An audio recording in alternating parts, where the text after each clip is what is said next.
with a vaccinated population of 30 million people, this will allow us to begin the journey for herd immunity against this pandemic, and this is our intention for the next 12 months. In that regard, and following consultations with the Council of Governors, and also with the advice of the National Emergency Response Committee to COVID-19 and the National Security Council, today again I issue Public Order number 4 of 2021.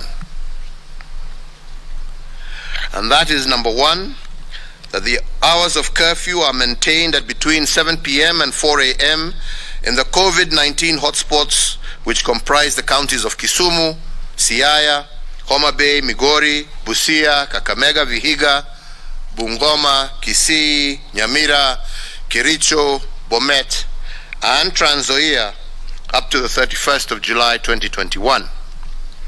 That for the rest of the territory of the Republic of Kenya, the nationwide curfew shall continue to be observed from 10 p.m.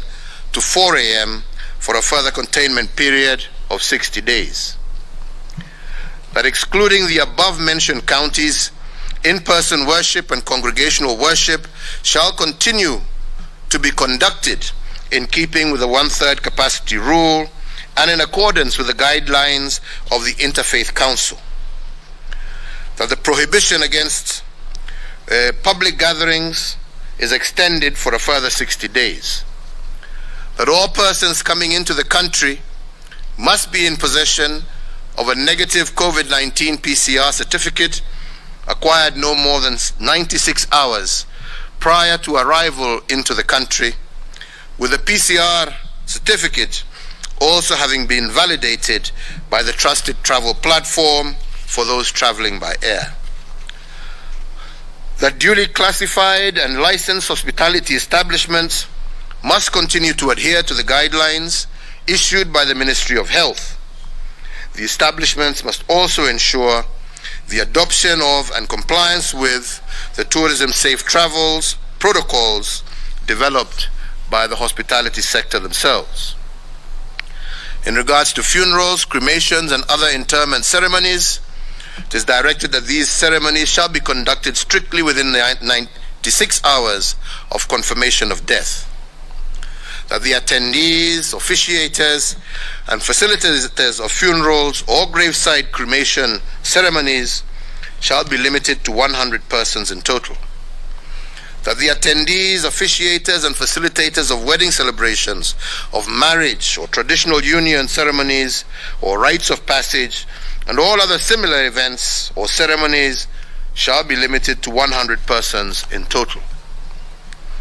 That all hospitals are directed to limit the number of visitors for hospitalized patients to 1 visitor per patient per day, and that all other rules, guidelines, and protocols not reviewed through this public order shall continue to apply until otherwise notified. Fellow Kenyans, let me conclude with just 2 thoughts. First, it is now clear that we cannot exclusively depend on foreign partners and their systems to resolve our health crisis. And in that regard, we must substantially prepare ourselves for the next crisis before it knocks on our doors. As a government, we are addressing this matter through a medium-term and a long-term strategy. In the medium term, we will be building in Kenya a fill and finish plant. The plan being to import the COVID-19 vaccine unpackaged and finalize the logistics of filling and packaging here in Kenya. This will save us on time and will make us a supply hub for the East and Central African region. Our long-term strategy is to set up a human vaccine center, and as to this regard, I have directed a multi-agency team to activate this plan and to focus not only on the COVID-19 vaccine, but on any other human vaccines that are needed in our country and in our region. The national quest to produce human vaccines here in Kenya will elevate our nation as a producer for both human and veterinary vaccines that we currently supply to Eastern Africa all the way to Morocco in North Africa. The second thought is about the uptake of the COVID vaccine. Once we begin the mass rollout in July this year,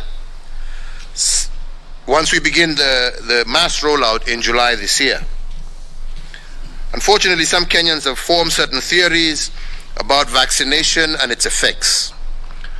Although vaccination is free of charge and no one will be forced to get it, some education about it is critical.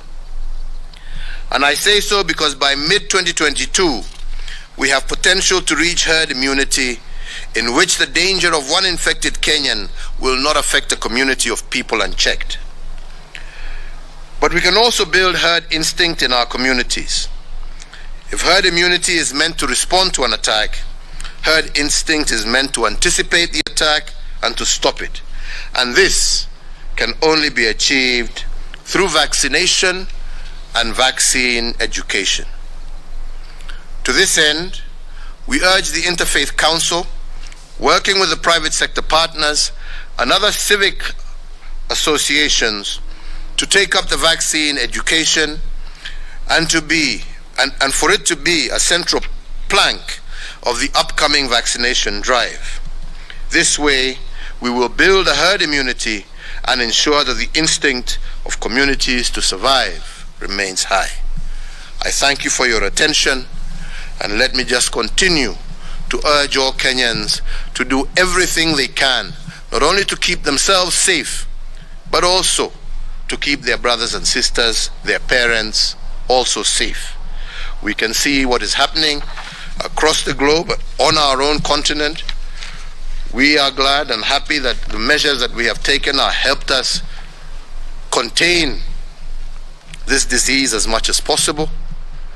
But that can only and will only continue to be a successful route if we as Kenyans continue to work and collaborate together and support each other in this endeavor until we have truly defeated this pandemic and ensure that all of us are able to see the end of the rainbow. With those few remarks, I say thank you very much. God bless you all. Asanteni.